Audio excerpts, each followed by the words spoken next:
Stranger Things Season 1 was like my last relationship. It had some problems, but it was really great, and I cried when it was over. This was a Netflix original that was actually good. It had fantastic visuals, great characters we could really engage with, and a fun story with some interesting twists and turns. Now, the release of Stranger Things 2 has been met with a lot of hype.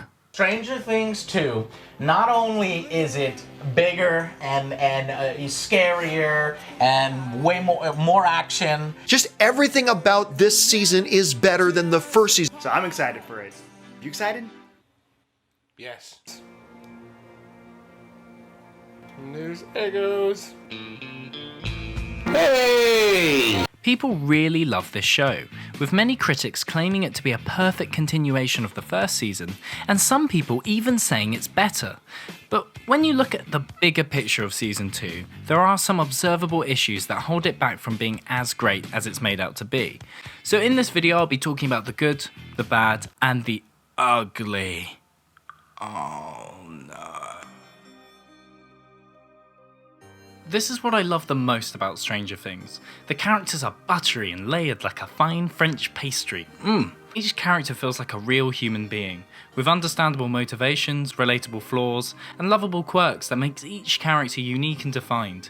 Even the smaller characters we hardly see and only have a couple of scenes with are established with clever dialogue and visuals. One of my favourites is Mike's dad. I'd strike 20. You're on the bench, son. And if I'd been my coach, be lucky to still be on the team. Just by this one piece of dialogue, we understand that he's not as intelligent as he thinks he is. He's concerned about his son, but in a very indirect and impersonal way, and that his connection with Mike is very weak, with neither of them fully understanding each other. This line is funny, but it also serves a larger purpose, showing us a piece of Mike's relationship with his father, and therefore making the world they inhabit feel richer. This world lives and breathes through its characters, with every character having faults and something that also makes them redeemable, just like real people in the real world. With this deeper understanding of the characters, their motivations make sense to us, and the conflict between the characters is portrayed in a way where we understand the perspective of both sides. When Elle and Hopper have this dramatic argument, we understand every element at play within the conflict. Elle is under constant threat from the government, and Hopper wants to keep her safe. But as Hopper has lost a daughter before, he's even more overprotective of her. We see her yearning to reconnect with Mike and experience the same things as every other child. This culminates in conflict, where we question Hopper's relationship to Elle. You are like Papa! And whether Hopper is strong enough to discipline her like a regular child. Hopper is naturally and understandably protective, but he's not ready to take the step forward and be a real father figure to Eleven, which is what she needs in that moment. This leads to Elle leaving Hopper in search of her mother. This serves the plot, but we understand her motivation and it feels earned. This level of complexity and the layers of moral questioning is what makes gripping television. But Stranger Things takes it a step further by playing on 80s character tropes and subverting them. Bob at the very beginning is established as a slightly pathetic character, playing on the blundering, oblivious stepdad trope, which would conventionally end with Joyce ditching Bob in order to be with the more assertive male. Stranger Things steers away from this and turns Bob's initial weaknesses into strengths. Though Hopper is the archetypal masculine hero, because he doesn't know basic, it's Bob that has to sacrifice himself to save the others. His good-natured, trusting and loyal personality is there from the very start of the series. Though it does make him an easy target for ridicule, in the end it's what makes him really lovable. They don't do this with every character, but overall you can see elements of this across the board and is the key factor in what makes this show so popular and liked. As you can see, I like this show. I think it deserves praise. But the issues of the show become more apparent when you look at the plot objectively. The plot of Stranger Things 2 is that scientists meddle with the portal to the Upside Down, again, which releases an evil monster that kills people, again. Will goes through psychological trauma, which makes Joyce wreck her house, again. And Elle uses her powers to save the town of Hawkins, again. It does have some interesting new elements, but these only marginally affected the main story, which at its core is very simplistic and predictable at places. I wonder who's behind the door. Could it be Elle? No way! And I hope this upside down creature doesn't become evil What a surprise! Max and Mike are talking as Elle's about to get to the school. I hope she doesn't think anything romantic's happening. Oh no! Seriously though, what if 11 arrived 10 minutes earlier?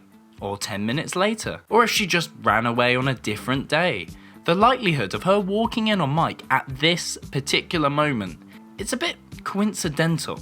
Isn't it coincidental that Nancy and Jonathan decided to blow the lid about Barb's death at the same time as all this started happening? You guys had a whole year and you just randomly decide to do it now?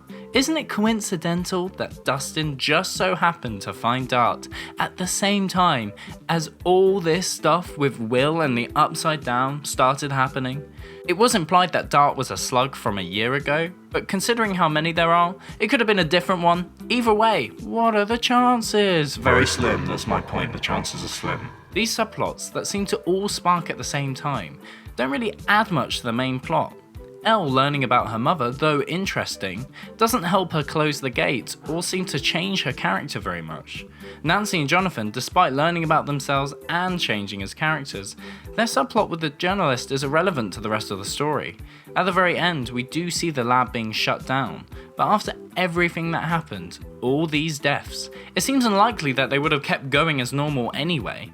Dustin raising Dart ends up being a bit of a red herring, as there are hundreds of creatures just like him. What if, through observing Dart, Dustin gained some kind of scientific information about the creatures that he could later use against them? What if Jonathan and Nancy discovered some new information from the journalist about the Upside Down, which they could then convey to the rest of the group? What if the release of these tapes pushed the scientists into making mistakes in a rushed frenzy?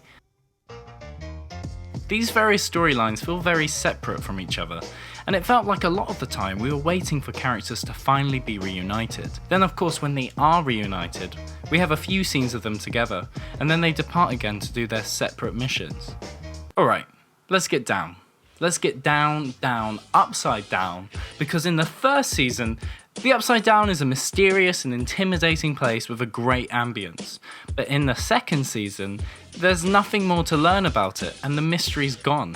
When you look at the Upside Down objectively, it's not very interesting. It's the same as the normal world, just dark and gooey, with evil monsters.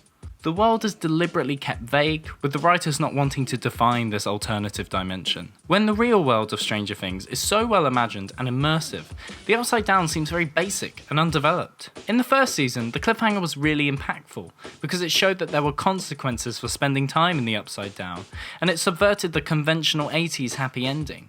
In season 2, we get... what? What's this saying? We know the Upside Down exists. The point is that they closed the gate between the two worlds. So how are the characters in any kind of threat? But all these elements are just a NitPix. And they don't distract massively from the enjoyment of the show, which is ultimately in its characters. But there's one element of Stranger Things 2 that really left a bad taste in my mouth. This is the worst part of the show and is the real reason I'm making this video. I'm talking about the cacophonous clusterfuck that is Episode 7. So that's it? What, we some kind of Suicide Squad? This episode is hot trash. Oh, too hot for me. So 11 discovers there was another girl being experimented on in Hawking's lab and goes in search of her. The only problem is she's become a complete edgelord tryhard cringe queen obsessed with revenge, but not in an interesting way. In a one-dimensional cliche, it's us versus the world kind of way, and that's the worst way to be obsessed with revenge. On top of that, she's accumulated a crew that I can only describe as the worst part of the 80s. Only someone who likes Suicide Squad would find these people cool. This guy even has forehead tattoos like Jared Leto. How fabulous. Remember what I said earlier about the amazing character writing in Stranger Things? Well, for this episode, just throw that out the window, because none of these characters have any likable traits and are entirely superficial. As I've said, this series is able to establish characters very quickly and effortlessly. So how is Axel introduced? Well, he threatens a little girl with a switchblade. What does that tell you about his character? Then they have the audacity to try and make him seem like a badass by having Edgy Magoo and the rowdy crew walk in synchronicity to cool music. That's not how it works. He's not suddenly fun and interesting. He's still a twat. They're not subverting anything here. Everyone knew exactly what would happen in this episode just by looking at how these characters are introduced. These 80s conventions need to be changed up because they don't hold up to a modern audience. It speaks volumes to me that they immediately give Elle a makeover because that's how they define themselves, by the way that they look. Elle makes no decision in choosing this outfit, and it doesn't match her quirky, reserved personality, and again focuses on the superficial imagery rather than an interesting internal character change. Collie is the character we spend the most time with, yet somehow she remains just as bland as the rest of the crew. This is because all she does is sprout unoriginal revenge-filled platitudes while having a face that looks like she's in a coma. I think the writers wanted to show that she cared for Elle, because she sheds a tear when Elle leaves at the end, but I find that difficult to believe. It seems more like she's just trying to use and manipulate Elle for her own gain, like a teenage Emperor Palpatine. Kill him. Kill him now. I shouldn't. Do it. They feel the need to constantly state the character traits of this crew, rather than show it in a genuine or real way. But like us, the outcasts. We're all fighters here. We were dead. All of us. Kali saved us. Here. I don't buy the motivation that the crew hunt and kill people that have wronged Collie. This is because I was told it rather than shown it.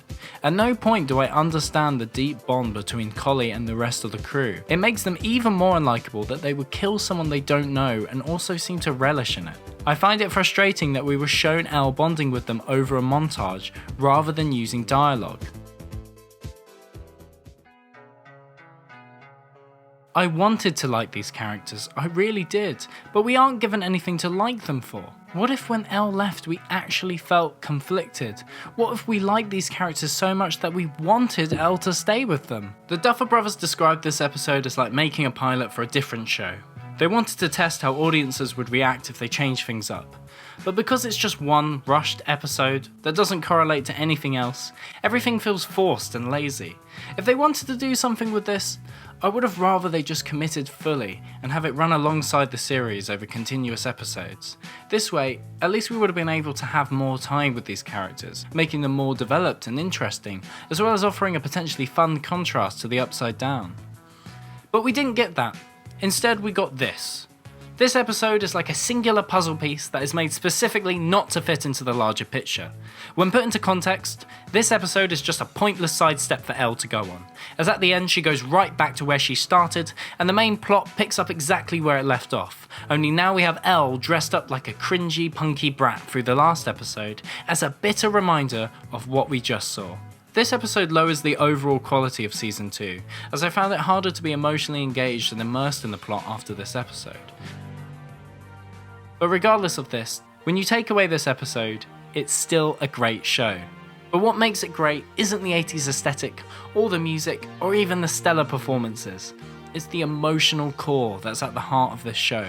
Stranger Things represents love in an honest and moving way, whether that's the love of Will and his brother, Joyce and Bob, or the love that's in the friendship of the four boys. The motivation of the characters is completely pure, with them fighting for and protecting those that they love. This is presented with absolute subtlety, is never preachy or even mentioned, and is something you can only get with great characters and fantastic performances. But what did you think of Stranger Things Season 2? Let me know down in the comments and subscribe for more videos just like this. But if you like videos that aren't like this, but are a bit like this, then I have an offer for you. Now I know you've heard this before from other YouTubers, but I've set up a Patreon.